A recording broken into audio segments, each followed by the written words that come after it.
said in the previous video that it's not the case that concepts have one exact and objectively correct meaning, but rather that concepts can be revised and even rejected. So for instance, if you think that, well, all things are substances that have some properties, meaning also time must be a substance with specific properties, or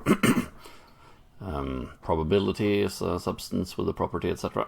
you'll run into problems. And my way of solving many of those problems will be to suggest some revised concepts of, for instance, time and probability. Thus, it's important to defend that view, because there are still some arguments that can be used against my view by those who think that there is just one objectively correct meaning. So I'll continue to respond to some of those arguments in this video. So it will be partly that, but partly also discussing an interesting philosophical question on its own, namely this question: how is language capable of expressing reality? Because we have these sound waves coming out of my mouth, or some signs that can be written on a paper or a computer, etc. But these are just quite random sounds or random signs. So how do they get meaning at all, or how do they get the meaning that they actually get, and how are they able to express reality? So for instance then, how do the sentence "I like dogs," how does it get the meaning it has at all? Why doesn't it mean cheese is yellow, or why does it mean anything at all? Well, one theory about how sentences get their meaning is we can call the reference theory, which says that, well, the meaning of the sentence is what the sentence refers to in the world.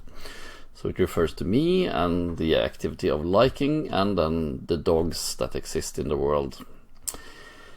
But there seems to be some problems also with this view, because I don't know all the dogs in the world. When I'm saying I like dogs, I'm not thinking about every dog or referring to every dog in the world, I think. And it seems that sometimes we use words that doesn't have a reference in the world. If I use the word unless, it doesn't seem there's a state of affairs in the world that I can go and find and say, oh, here's an unless. Or I can talk about unicorns, but there aren't any unicorns, so what do sentences like that refer to? There can be unknown references, like if I talk about the oldest man in the world, but I don't know who that is, or even impossible references, like talking about the highest prime number. If you can just go on for infinity, there is no highest prime number, or the person who went back in time and killed his grandfather. If this is impossible, then it seems that I can't be referring to anything, and still the sentence has meaning. The morning star is the evening star. Before, or back in the old days, they noticed this shining star in the morning that they called the morning star, and the shining star in the evening that they called the evening star. But in fact, it's Venus, the planet Venus in both cases, that is bright in the morning and in the evening. And so if this sentence, if it's the reference that gives the meaning to the sentence, well, then the meaning of the sentence is Venus, but that doesn't seem to be the meaning of the sentence. And then you have an example with the man in the corner drinking champagne. If I'm talking to you about a guy standing in the corner, but he's not drinking champagne. So is the meaning then that man standing in that corner, or is it maybe a man standing in another corner drinking champagne? What is the meaning of that sentence? If it's the reference, it seems, well, then it must be another man in another corner drinking champagne. So an alternative theory then is an idea theory, saying that, well, the meaning of a sentence is the thoughts that the sentences creates in our head. But it seems that some words doesn't create thoughts, at least not ideas, images that we can visualize, like the word unless. Some words mean something else than the thoughts that we have in our mind, and we can also have different thoughts, or we can be wrong about what a sentence. We say something and it has a specific meaning. We thought it meant something else, but it didn't, because we failed to, maybe we talked about London, but it was actually Paris we were thinking about, or something like that. So it seems that that theory can't be right either, or both theories have their problems. So how can we solve this? One famous view was defended by a philosopher called Frege long ago, but there are still people who agree with him. And he said that, well, the meaning of sentences are called propositions. That's the meaning of a sentence. But these are abstract entities, something that have their own existence outside of our minds. So it's not the state of affairs in the world, but it's not the thoughts in our mind either. It's a third thing. And some arguments used to defend this view was that, well, the meaning content of sentences is something that you can share between minds. When we think 2 + 3 = 5, this is one proposition, one meaning content of a sentence. It's not 2 + 3 = 5 isn't different in everybody's head. It's something. It's one unique proposition that we can share and come to understand, have inside our head as well. 2 + 3 = 5. Or you could have a true sentence in a universe where no mind exists. So, for instance, there is gas in the universe. Could be true. It could be a true proposition in our universe, even before no mind existed, before no animals or humans had evolved, or maybe if everybody dies in 5 billion years and there's no humans left no living minds in the universe, but there's still gas, and there would be this true proposition in the universe, even if there were no minds there. So these are arguments that he uses to believe that propositions is some unique entity with its own existence. Problem with this view is that it seems strange that there should be this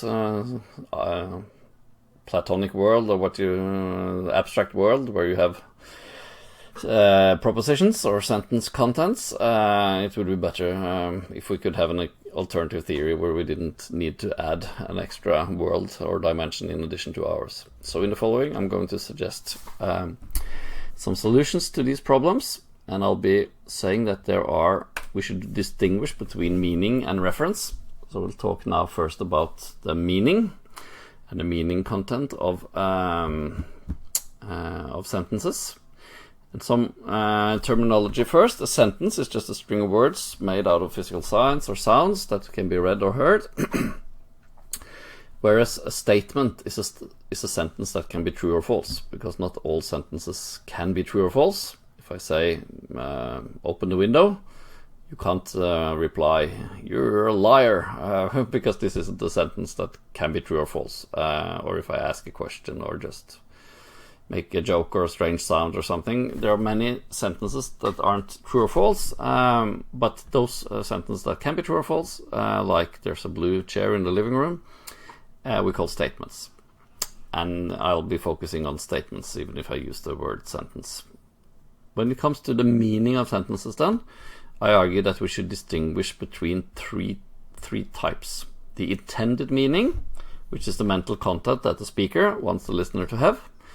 Then there's the perceived meaning, the mental content or the thoughts then that is activated by the sentence in the mind of an individual who perceives or thinks about the sentence, either hearing it when it's spoken or thinking about it later.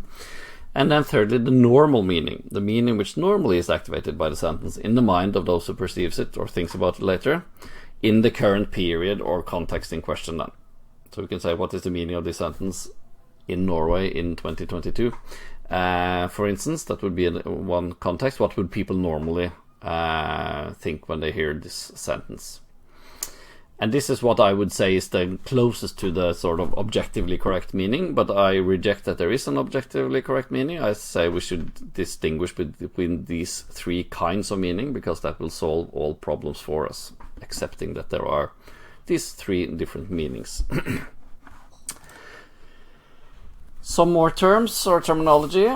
If you have a content of the sentence that can be true or false, we call this a proposition. But that's all it is. It isn't a unique abstract entity in its own world. It's just the meaning content, thoughts inside heads of speakers, listeners, or people in general that can be true or false.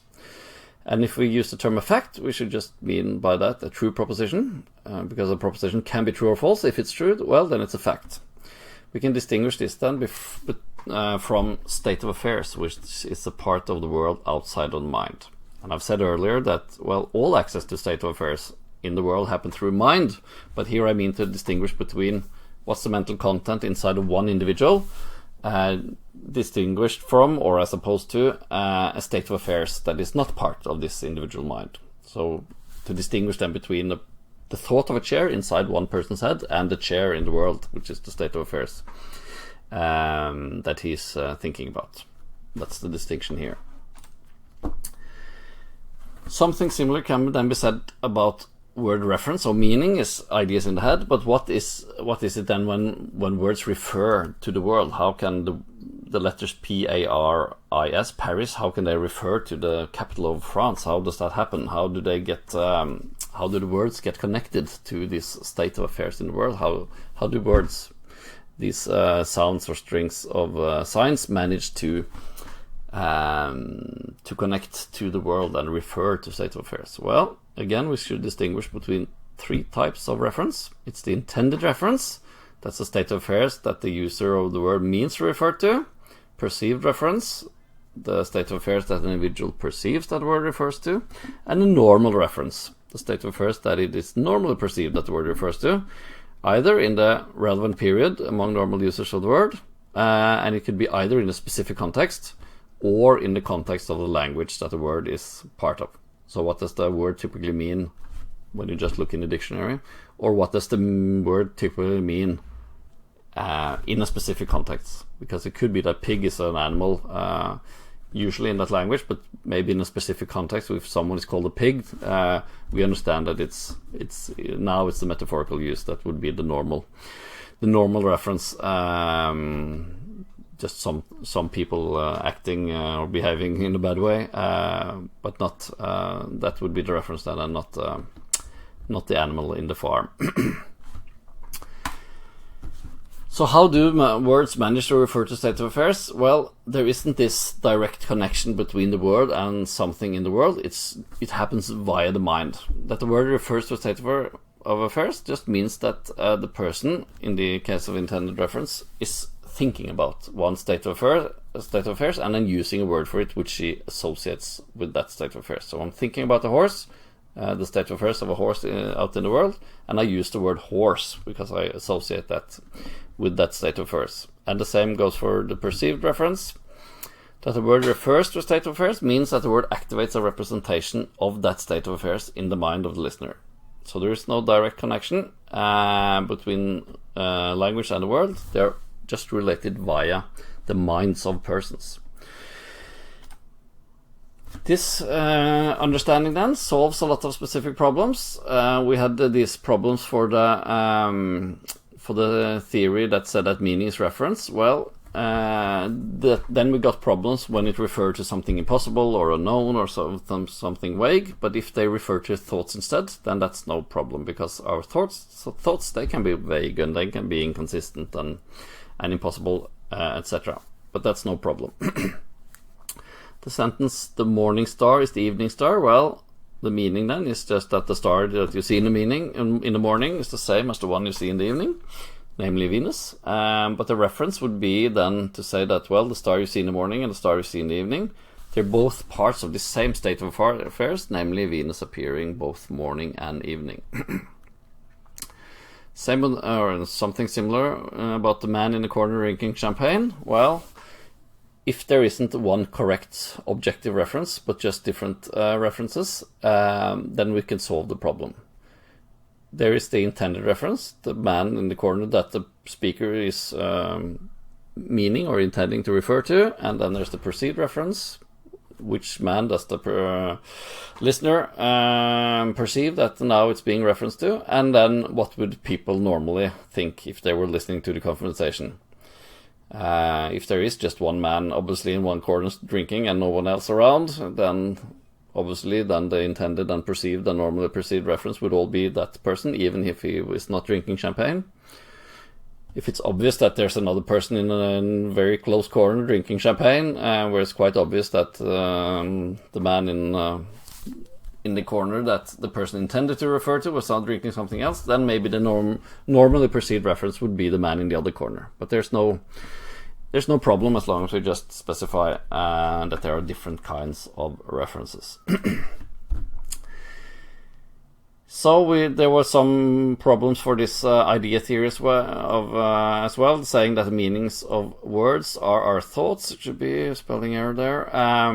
Well, some words don't create thoughts, like unless, but thoughts can be both conscious and non-conscious, and meanings can be parts of larger sentences. So unless does have a meaning. It can be non-conscious, or it can be part of a larger sentence or a larger proposition, but it does create thoughts as long as it has meaning. If it doesn't create any thoughts, then it doesn't have a meaning for the person not thinking about that term.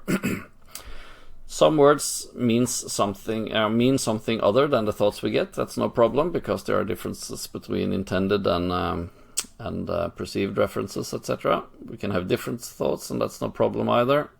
And we can be wrong about what sentences really mean if we use the term Paris and we're talking about London. Then my intended reference and intended meaning was something else than the normally perceived. But that happens. There's no mystery involved. So all problems are solved if we distinguish between intended, perceived, and normally perceived meaning and reference.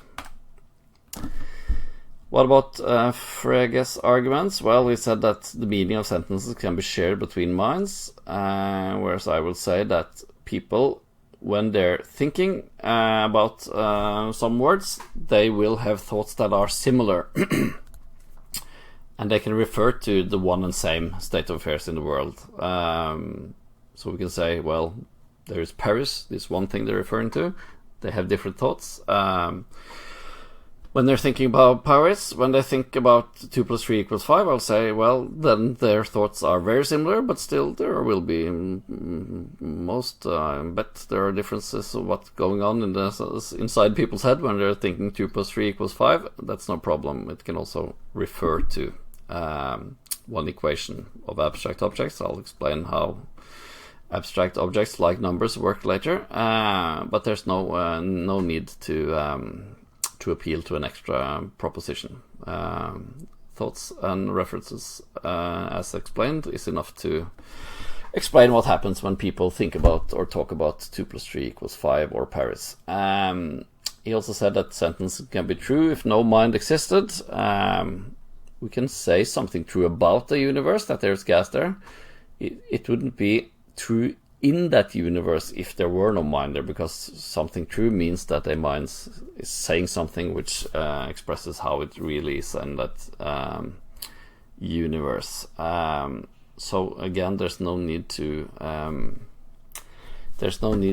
appeal to something non-natural or mysterious, as long as we have people and minds talking. We can explain everything. But of course, I haven't said anything yet about, well, how does the mind then represent the world and express the world? I've just said that the language does it via the mind, but I haven't said how the mind does it and how these words have been connected with ideas in the head. But I will do so later when we come to the chapters on mind and thinking and consciousness, chapters 5, 6, and 7. Then we'll say a lot more about how this works. But this was the first presentation so far on how language is capable of expressing reality.